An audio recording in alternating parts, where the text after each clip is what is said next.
Hi everyone, welcome back to the All About You podcast. I'm your host Ubuhle Nyati and welcome to our third episode. Today we'll be speaking about mental health, which is a topic that we've briefly touched on in our previous two episodes.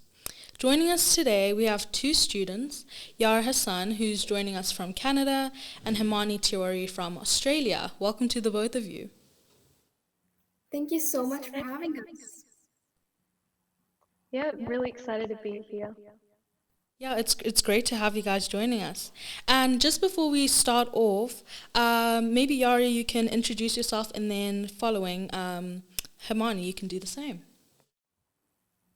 For sure. So, my name is Yara. I am a grade 11 student from Canada, and I'm very uh, active about psychology and mental health and neuroscience.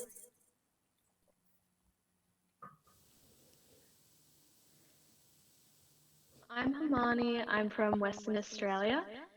Um, I'm very passionate about mental health in young people, and I find medicine really fascinating. Well, again, welcome to the both of you. I think it's also great that we share similar passions, and I think we're definitely going to have an interesting and exciting conversation today. So, as mentioned, in our last episode, we spoke about and tried to really put emphasis on how we as Gen Z need to amplify Gen Z's voices, especially on topics that, sit close to our hearts and affect us greatly. So, mental health is not just mental illness, it encompasses the overall psychological well being of individuals.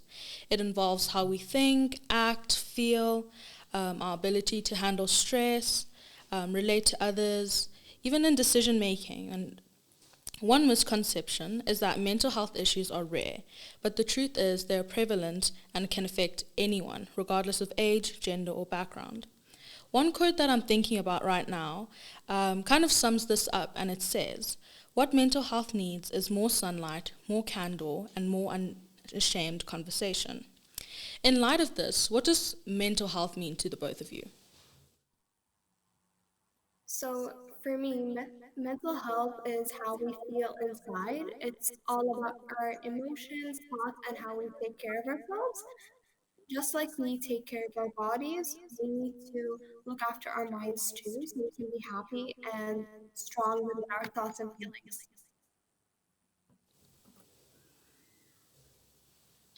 I think my perception of mental health has definitely grown and changed over the years.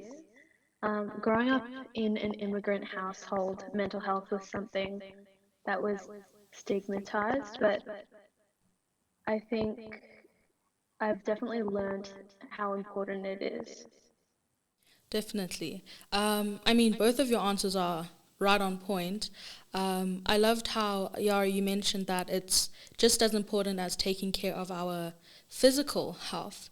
And what I like about Gen Z as a generation is that we try to emphasize that importance. And so one thing I keep on seeing on social media is that, Gen Zs are feeling euphoric of their childhood, but also at the same time feeling a sudden pressure to grow up.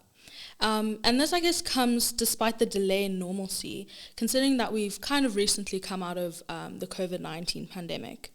Would you say that your guys' experiences of the COVID-19 pandemic, as well as its effect on yourself and your peers, has altered your worldview, or has it shaped it?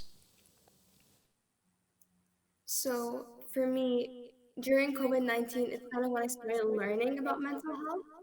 So looking back at now, I'm a completely different person and I view things completely differently from how I did before.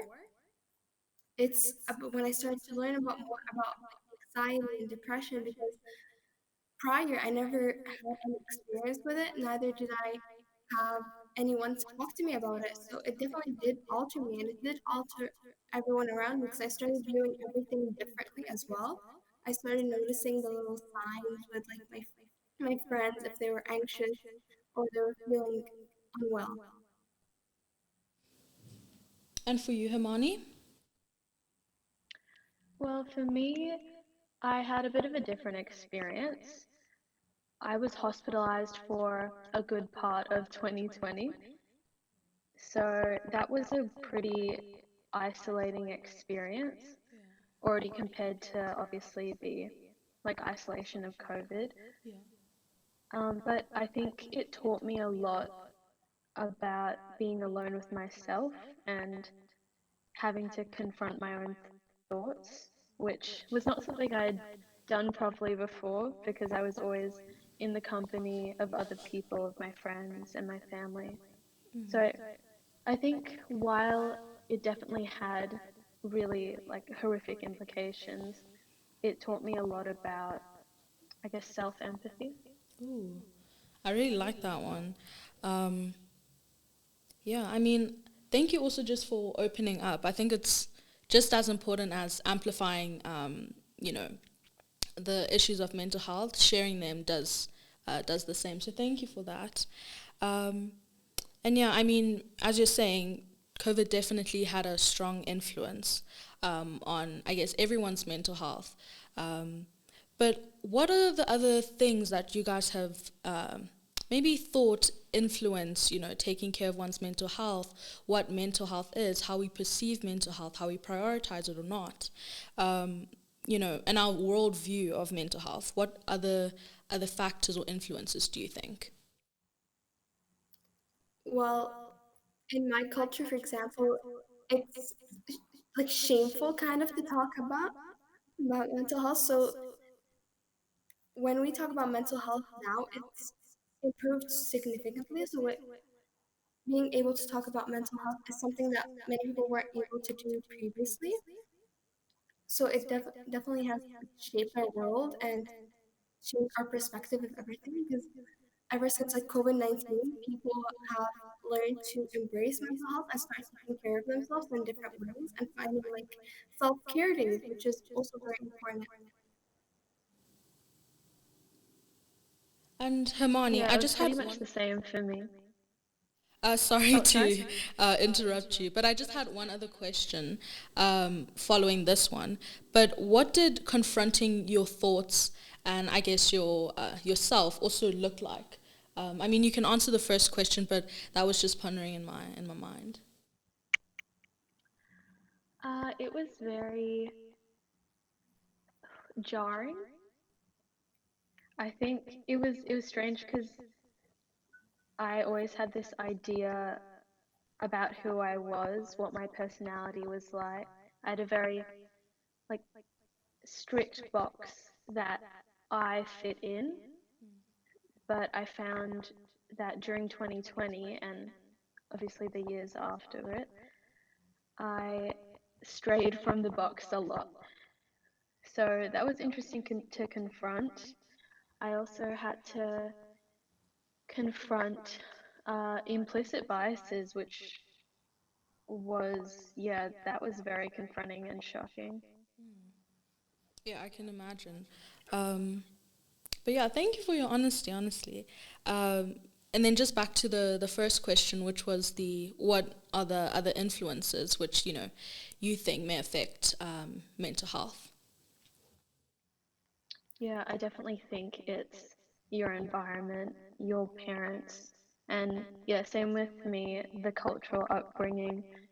Mental health was a pretty taboo topic, but I think, see, growing up, I had a very good friend who taught me a lot about mental health, about like acceptance, and yeah, I think friends can also pave the way to uh, self care.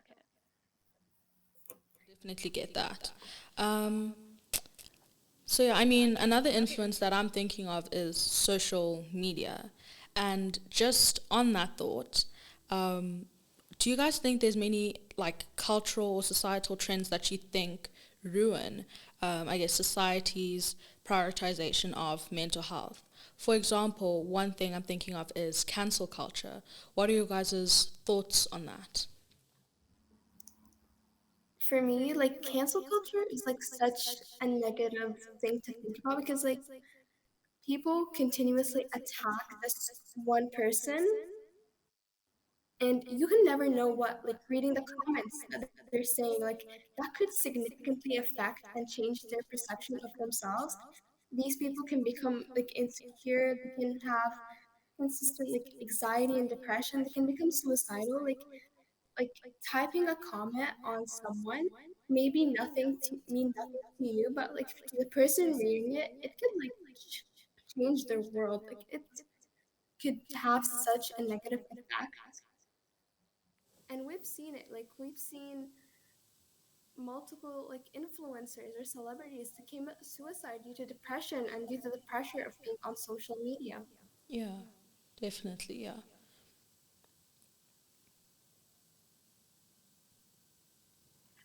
I thought I think it had good intentions when it first started out. I think it intended to hold people accountable, but I think it denies the fact that people continuously grow and change.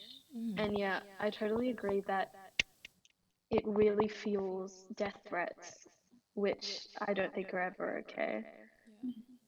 100%. Yeah, I mean, my worldview of it is pretty much the same as your guys's. Um, I mean, it seemed to have good intentions, as you said, but yeah, I think it definitely boxes people, doesn't allow them to grow, doesn't allow them to have that accountability, but also at the same time learn from it. Um, as the name suggests, it kind of cancels all of that out. Um, but I guess my next question is, do you guys think that being quote unquote out of the box allows you to develop a more empowered sense of mental well-being?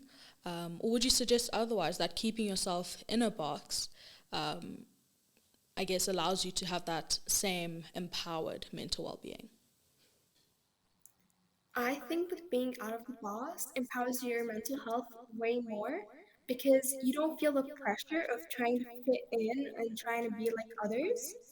So, like, being your own self, being confident in your own self, that's all a part of mental health. And it definitely is much better than being in a box and pressuring yourself to be a certain way because that can cause insecurities and mental health issues that could lead to greater issues that could affect the physical health as well. Definitely. I think that sometimes for some people, putting yourself in a box is a way to regain control in sort of a world where nothing is in your control. But yeah, I agree. I think that if you restrict yourself to like who you were, you're not going to discover who you might become. Yeah, and I think that's really important. I'm just thinking about how all of us kind of mentioned that we share passion for medicine. So perhaps boxing yourself would have restricted that ability to even want to pursue medicine or pursue engineering or pursue, for us, being women in STEM. So I definitely agree with what you guys are saying. And, you know, as Gen Zers, um, what kind of advice or things have you learned from your own mental health journey that you can give to our listeners out there?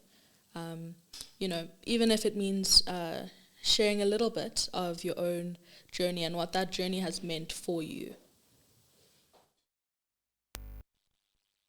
Journey started because of health anxiety.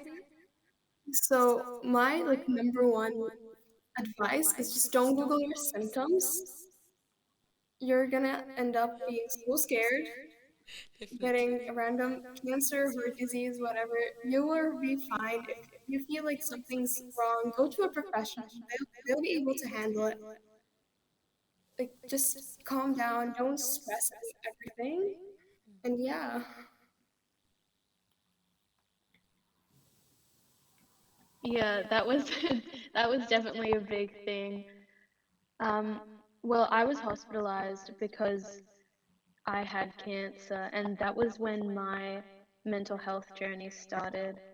Once I recovered, it was a very delicate balance when going back to school, and yeah, struggles mentally were definitely hard to cope with, but I think a big thing that people should keep in mind is, well, there are two things. I think talk to your friends or the people, your community, your family, if you have people in your life that you trust. Like my friends and I started to do this thing where we would sit down every couple of weeks at lunchtime and just be like, hey, how are you feeling? Are you okay? How's your day going? Don't be afraid to be vulnerable. And the second thing to keep in mind is that nothing is permanent. That's not to say that you can't feel bad and upset and angry about things. Like, I don't think toxic positivity is the answer to like struggling, but I think keeping it in perspective that eventually you will get out of this is really important. Yeah, I think keeping that, I guess, balance between knowing that, as you said, things aren't necessarily permanent, and I guess from that there's an opportunity to maybe do better or to change how you attempted things, can help one's mental well-being. And I guess for those who may be listening, who may be a bit older, I'm talking about maybe parents, guardians, uh, aunts, uncles. How do you think that they can best support their family members or their children in kind of prioritizing their mental health? I think one major misconception is that mental health, I guess, illnesses don't always portray themselves in the stereotypical ways.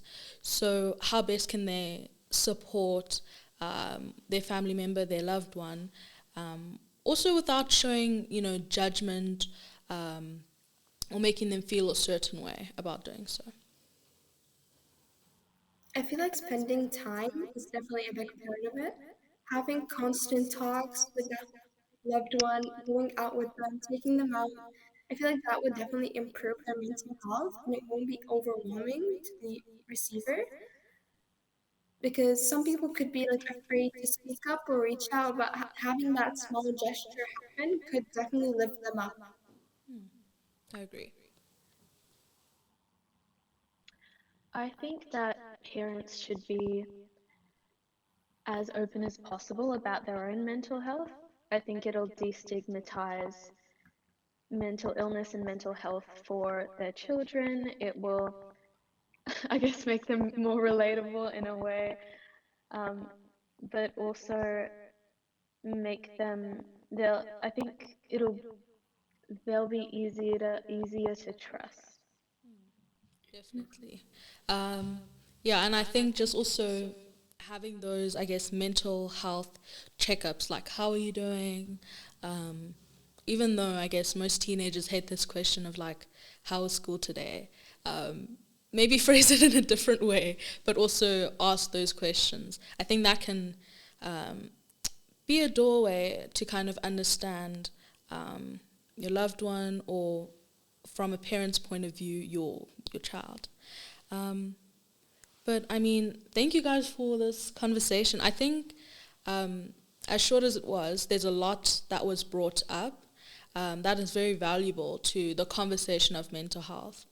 And I think constantly having these conversations is what's really most important. Shying away from it kind of adds to the stigma, kind of adds to the thing of fighting silently rather than coming out and seeking professional help.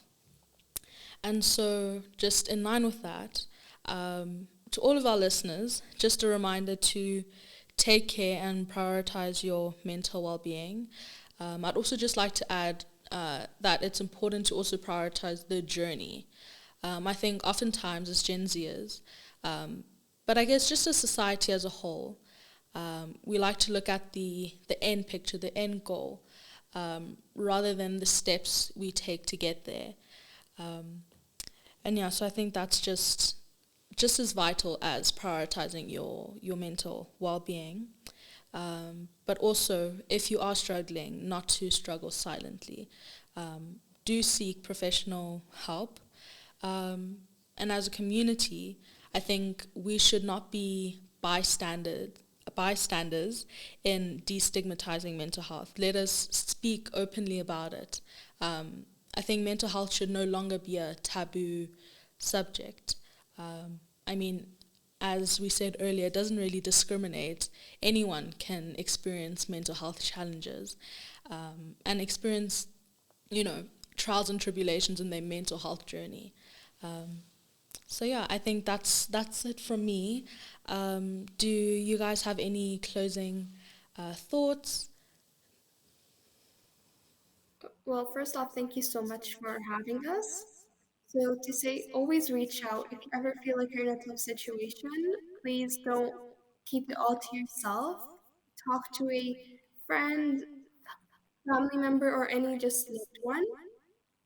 Definitely don't suffer silently because it could get worse, and you never want it to reach the extent where you end up in a situation that you don't want. Definitely. Yeah, thank you for having us. It was a great discussion.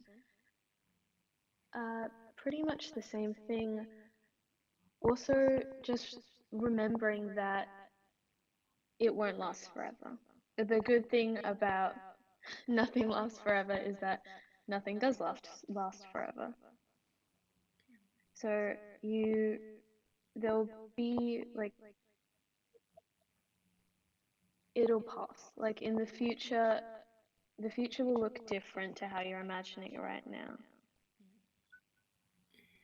Yeah. I mean, again, thank you.